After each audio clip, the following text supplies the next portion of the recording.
વીરેન્દ્ર કલ્યાણજી કોટેચા, દાણાપીઠ નવા મસ્જિદમાં નીચે. અમારી દુકાનનું તાળું તોડતા હતા. એ સામે બેઠા બેઠા મેં જોયું એટલે અમે ત્યાં ગયા તો અમને એને ઓર્ડર આપ્યો કે આ વકફ બોર્ડનો ઓર્ડર છે, તાળું તોડવા અને માલ સામાન તમારો બહાર ફેંકી દેવાનો. એટલે 20 થી 25 જણાનું ટોળું હતું. મેં એક ફારૂકભાઈને ઓળખું છું, ના અગાઉ કોઈ જાણ નહોતી કરેલી, ના કોઈ જાતની જાણ નહીં. આપતું ને બહાર રોડ ઉપર પડ્યો છે, બહાર રોડ ઉપર પડ્યો છે. એટલે એમ કે તમે કાં ફેરવાવી લ્યો અહીંથી, તો ત્યાં રાતના કેવી રીતે ફેરવવું તો અમે ધ્યાન રાખશું સામાન.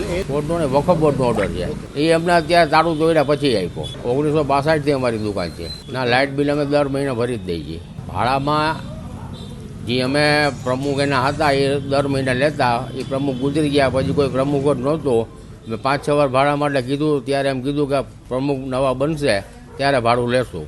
હજી સુધી અમને જાણ નથી કરી કે પ્રમુખ કોણ બન્યું છે. મારું નામ ફારૂકભાઈ ઇબ્રાહીમભાઈ મુસાણી. કાયદેસર ગુજરાત રાજ્ય વકફ બોર્ડનો અમને ઓર્ડર મળેલ છે ને એ ઓર્ડરના નિયમ મુજબ અમે દુકાનોનો કબજે લીધેલ છે. 3 દુકાનો એમને એ લોકોને કોપી મેં આપી દીધી છે દુકાનની કે ભાઈ અમને આ ટ્રિબ્યુનલ કોર્ટ આપણે વકફ બોર્ડનો ઓર્ડર આવેલ છે અને ઓર્ડર મુજબ અમે અમારી દુકાનોનો કબજો લઈએ છીએ.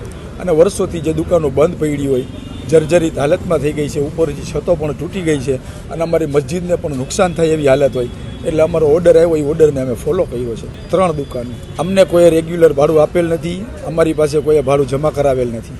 સાંજ સમાચાર ફેસબુક પેજને લાઇક કરો, વિડીયો શેર કરો અને વધુ વિગતવાર સમાચાર માટે sanssamachar.net વિઝિટ કરો.